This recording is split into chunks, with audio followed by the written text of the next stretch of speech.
قوم ایک امت ایسی ہے کہ جس نے اپنے رسول کو رد کیا اور اسے ہلاک نہیں کیا گیا. حضرت نوح کی قوم غرق، حضرت ہود کی قوم ختم، حضرت صالح کی قوم ختم، حضرت شعیب کی قوم ختم، آل فرعون ختم. یہود وہ امت ہے کہ معزول تو ہو گئی، جیسے ہی حضور آ گئے قرآن لے کر معزول ہو گئے. وہ جیسے کوئی ایک منصب ہے، اس منصب سے معزول کر دیے گئے، قتل نہیں کیا گیا، انہیں زندہ رکھا گیا. منصب تو اب قرآن آ گیا، محمد رسول اللہ آ گئے صلی اللہ علیہ وسلم، اور کعبے کے گرد ایک نئی امت. وَكَذَلِكَ جَعَلْنَاكُمْ أُمَّةً وَسَطًا لِتَكُونُوا شُهَدَاءَ عَلَى النَّاسِ وَيَكُونَ الرَّسُولُ عَلَيْكُمْ شَهِيدًا. اگرچہ یہ امت 600 برس قبل قتل اور ختم ہونے کی مستحق ہو چکی تھی. کیوں؟ 600 برس قبل آئے تھے حضرت مسیح علیہ السلام، اور قرآن میں بھی ہے اور موجودہ بائبل میں بھی ہے کہ حضرت مسیح کو اسرائیل ہی کی طرف بھیجا گیا. صرف سورہ آل عمران میں ہے رسولاً الی بنی اسرائیل. یہ تو صرف محمد الرسول اللہ صلی اللہ علیہ وسلم ہے جنہیں پورے عالم انسانیت کی طرف بھیجا گیا. کوئی اور رسول تمام انسانوں کے لیے مبعوث نہیں ہوا. اور ابھی بائبل میں موجود ہے کہ میں صرف اسرائیل کے گھرانے کی کھوئی ہوئی بھیڑوں کی تلاش میں آیا ہوں. اسی لیے میں نے کہا تھا میں بھی امریکہ وغیرہ جاتا ہوں تو یہ اپنے پاکستانی ہندوستانی بھائی جو ہیں، یہ کھوئی ہوئی بھیڑیں وہاں جا کر جو ہیں وہ گم ہو گئی ہیں، ان گمشدہ بھیڑوں کی تلاش میں. تو اس کو اچھی طرح سمجھ لیجئے، حضرت مسیح کی بعثت تھی بنی اسرائیل کی طرف، اور بنی اسرائیل نے نہ صرف یہ کہ ان کو مانا نہیں، بلکہ الٹا اپنے بس پڑتے سولی پر چڑھا دیا. اپنے بس پڑتے، اس میرے الفاظ کو نوٹ کر لیجئے. گویا کہ یہ اب اس عذاب استیصال، آخری ہلاکت والے عذاب کے مستحق ہو گئے.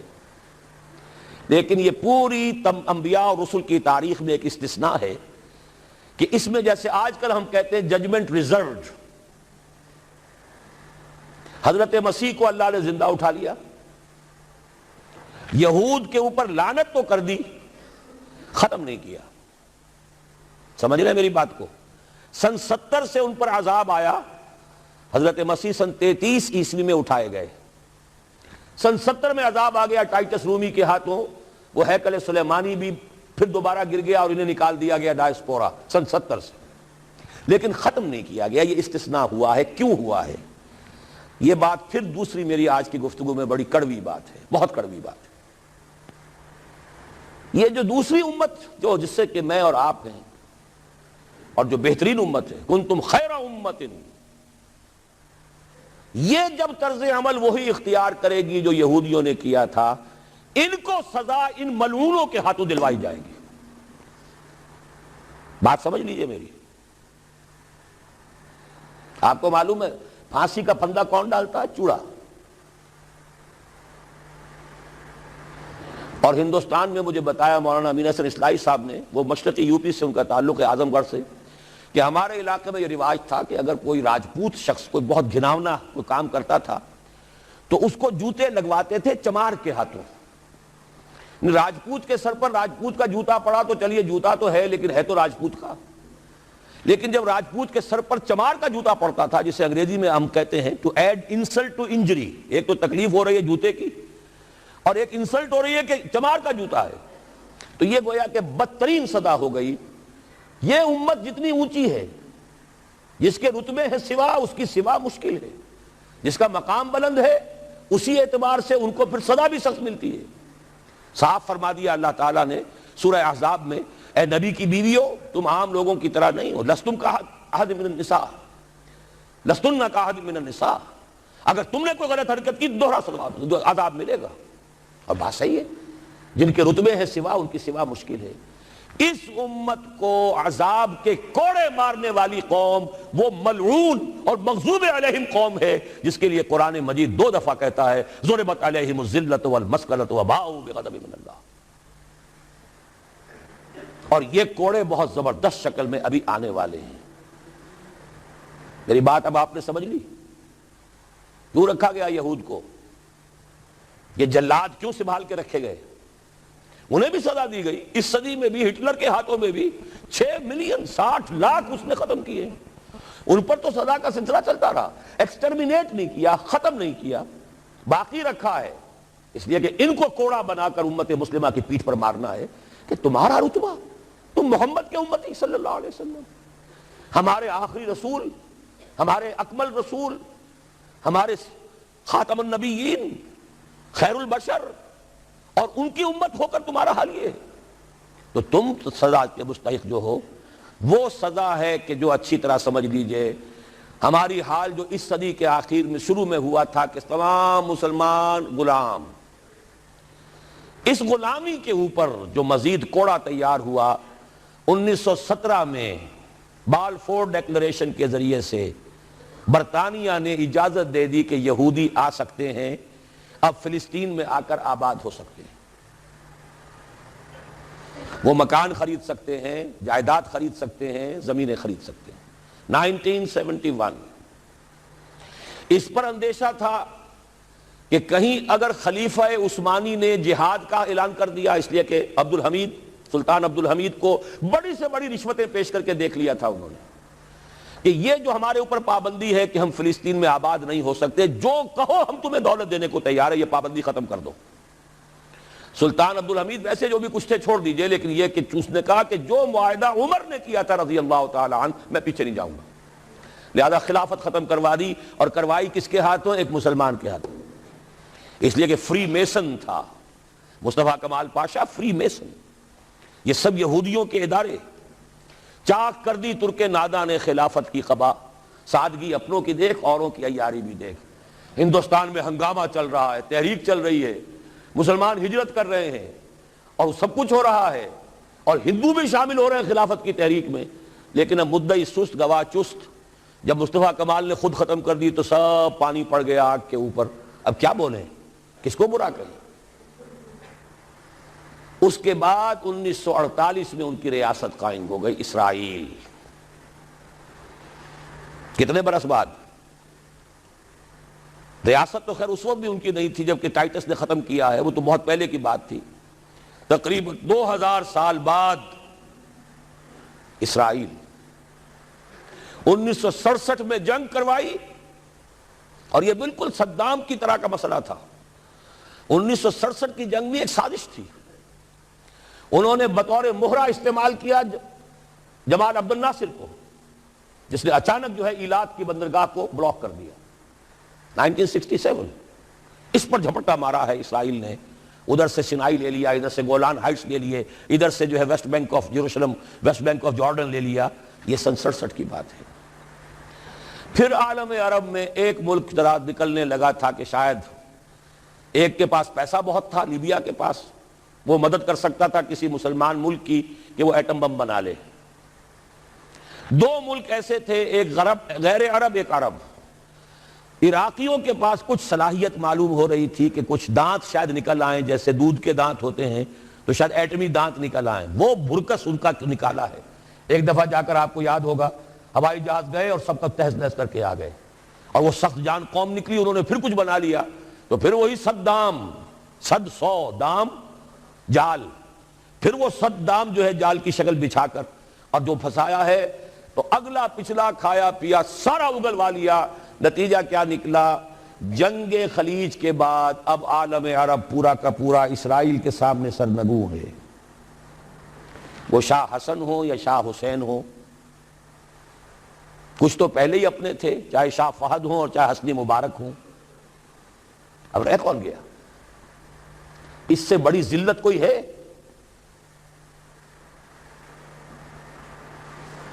جن کے ساتھ ایک میز پر بیٹھنے کو تیار نہیں تھے، جن کے ساتھ گفتگو کو تیار نہیں تھے، اور بلا کر کہاں کھڑا کیا ہے؟ آؤ میڈرڈ میں، اسپین میں آؤ، اسپین سے شروع کروائیں گفتگو۔ اور اسپین کون سی جگہ ہے؟ مسلمانوں کا دنیا میں سب سے بڑا قبرستان، جہاں 800 برس حکومت کی اور پھر ایک ایک بچہ ختم کر دیا گیا، نام و نشان مٹا دیا گیا۔ 1492 میں فال آف گرینیڈا ہوا ہے، سقوط غرناطہ، اور 1992 میں ٹھیک 500 برس بعد یہ نیگوسیشن شروع ہوئی ہیں میڈرڈ کے اندر۔ اور اب جو صورتحال ہو رہی ہے، آپ اخبارات میں پڑھ رہے ہوں گے، وہ نام نہاد صلح کو توڑنے کے اوپر تلا بیٹھا ہوا اسرائیل۔ کیا ہوگا؟ ابھی میں ادھر جانا نہیں چاہتا. بہت بڑا ہنگامہ آ رہا ہے, بہت بڑا ہنگامہ آ رہا ہے. اور سب سے بڑا یہ عذاب کا کوڑا جو ہے یہودیوں کے ہاتھوں کس پر پڑے گا؟ عربوں پر. کیوں پڑے گا؟ اس لیے پڑے گا کہ اس امت مسلمہ میں عربوں کی فضیلت سب سے اونچی ہے. اصول تو وہی ہے جن کے رتبے ہیں سوا ان کی سوا مشکل ہے. عرب کون ہیں؟ جن میں سے حضور تھے صلی اللہ علیہ وسلم. یہ رتبہ بلند ملا جس کو مل گیا, ہر مدعی کے واسطے دار و رسن کہاں. عرب کون ہیں؟ جن کی مادری زبان میں اللہ کا کلام ہے. مجھے اور آپ کو 100 پاپڑ بیلنے پڑیں گے قرآن کو سمجھنے کے لیے. ہماری بہت عظیم اکثریت تو پھر بھی نہیں سمجھ سکے گی, ترجمے پڑھ لے گی زیادہ, اور کیا کرے گی؟ ان کی مادری زبان.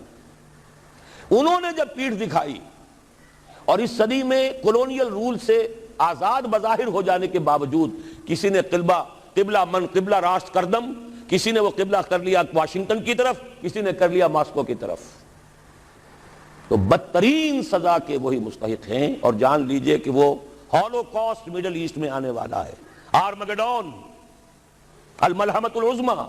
میں نے یہ ساری چیزیں اپنی ایک کتاب میں لکھ دی ہیں. سابقہ اور موجودہ مسلمان امتوں کا ماضی حال اور مستقبل. ایک موجودہ امت مسلمہ ہے ہم, ایک سابقہ امت مسلمہ ہے معزول شدہ, وہ ہیں یہود, اب بھی موجود ہیں, امت موسیٰ ہے, صاحب تورات ہے. ان کا ماضی کیا ہے, حال کیا ہے, مستقبل کیا ہے؟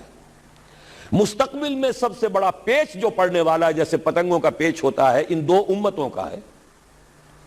مڈل ایسٹ سب سے بڑی جنگ, تاریخ انسانی کی عظیم ترین جنگ کا میدان بنے گا, جس کو حضور نے نام دیا الملحمۃ العظمیٰ, عظیم ترین جنگ. احادیث موجود ہے میری اس کتاب کے اندر, حوالوں کے ساتھ ہے, ٹیکسٹ کے ساتھ ہے.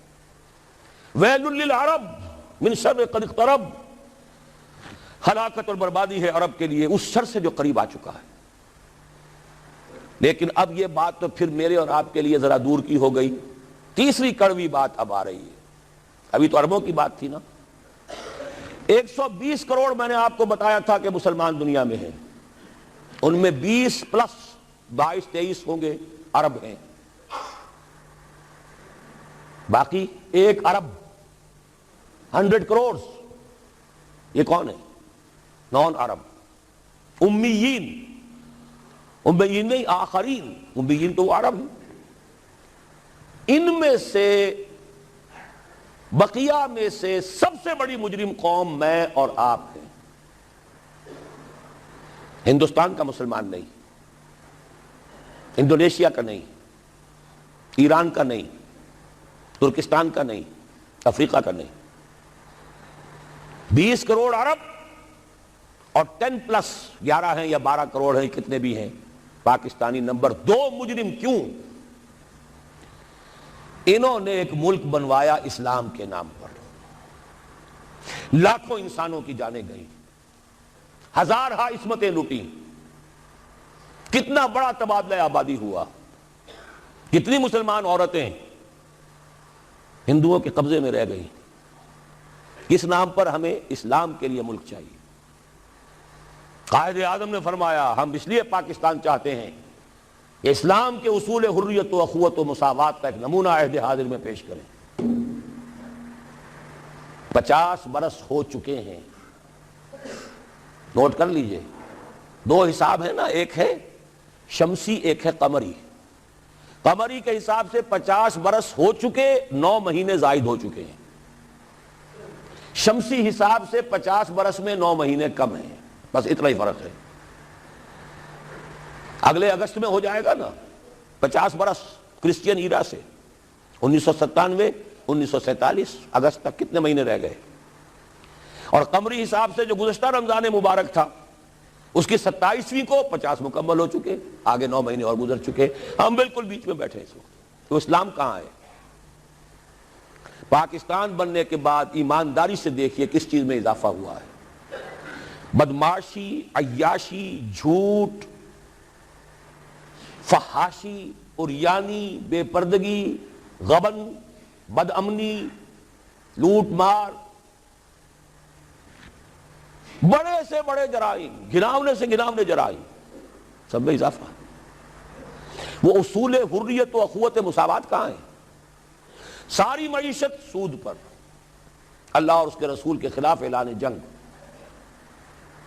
آج ہم IMF کی ایک اسامی ہے، کورٹ آف وارڈ ہے، کتنے کھل کر باتیں ہمارے وزراء کر رہے ہیں، ہمارے لیے کوئی اور چارہ کار ہے ہی نہیں۔ میں ابھی سکھر میں تھا، وہاں ایک مذاکرہ دیکھنے کا مجھے موقع مل گیا ٹی وی پر، صاف کہہ رہے تھے وہ دانشور، وہ تو ہمارے لیے کوئی اور چارہ کار نہیں، ہمارے لیے مفید یہی ہے جو کچھ ہو رہا ہے، IMF ہی ہمیں بچائے گا، اور واقعتاً بچائے گا۔ کیوں بچائے گا؟ آپ کے لیے نہیں بچائے گا، اپنے لیے بچائے گا۔ اسے آپ کے اندر سے اپنا خون نکالنا ہے، اگر مرنے دیں گے تو خون کہاں سے لیں گے؟ they will keep you، لیکن رکھیں گے اسی طریقے سے کہ خون کشید کرتے چلے جائیں، کبھی بجلی کا کرایہ، کبھی گاڑیوں کا کرایہ، کبھی اس کا کرایہ، کبھی اس کا کرایہ، کبھی اس کا ریٹ، کبھی اس کا ریٹ، کبھی ڈاک کے ریٹ، خون چوسنے کے لیے۔ یہ صورتحال جو ہے یہ ہماری آخر کس کی ہے؟ کس نے کیا یہ؟ کیا اللہ ظالم ہے؟ کیا ہم مجرم نہیں ہیں اس کے؟ یہ اجتماعی جرم، اور کوئی ملک اسلام کے نام پر نہیں بنا، اچھی طرح نوٹ کر لیجیے۔ انڈونیشیا میں تحریک چلی وہ ملائی نیشنلزم کے نام پر، ملے نیشنلزم، عربوں نے انگریزوں سے نجات حاصل کی، یا فرانسیسیوں سے، عرب نیشنلزم کے نام پر، العروبہ۔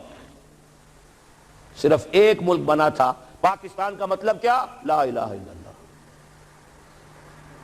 اور آج یہی وجہ ہے کہ کم سے کم عربوں کے ہاں خوشحالی تو ہے، جو ذلت آئی ہے ابھی ان پر اور مسکنت آئی ہے، کر کچھ نہیں سکتے، بے بس ہو گئے۔ جزیرہ نما عرب میں آج یہود اور عیسائی دندناتے پھر رہے ہیں، ان کے فوجی مراکز قائم ہو چکے ہیں، نجد کے پورے علاقے کے اوپر ان کا قبضہ ہے اس وقت۔ ذلت ہی ہے نا، ہمارے ہاں تو بھوک بھی ہے، ہم تو اس سے آگے بات جا رہی ہے۔ ہمارے ہاں یہ مسئلہ اور آگے بڑھے گا تو کیا شکلیں ہوں گی؟ بھوکے بھیڑیے جس طریقے سے پیٹ پھاڑیں گے محلوں میں رہنے والوں کے اور کوٹھیوں میں رہنے والوں کے، وہ وقت دور نہیں ہے۔ یہ عذاب الہی کی شکل، جیسے کہ فرمایا گیا سورہ انعام میں، قُلْ هُوَ الْقَادِرُ أَن يَبْعَثَ عَلَيْكُمْ عَذَابًا مِّن فَوْقِكُمْ أَوْ مِن تَحْتِ أَرْجُلِكُمْ أَوْ يَلْبِسَكُمْ شِيَعًا وَيُذِيقَ بَعْضَكُمْ بَأْسَ بَعْضٍ۔ اے نبی ان سے کہہ دیجئے اللہ اس پر پوری طرح قادر ہے کہ تم پر کوئی عذاب بھیج دے تمہارے سروں کے اوپر سے، یا تمہارے قدموں کے نیچے سے نکال دے، یا اللہ کو کوئی اور کام کرنا ہی نہ پڑے، تمہیں کو آپس میں ٹکرا دے، ایک دوسرے کی طاقت کا مزہ چکھائے۔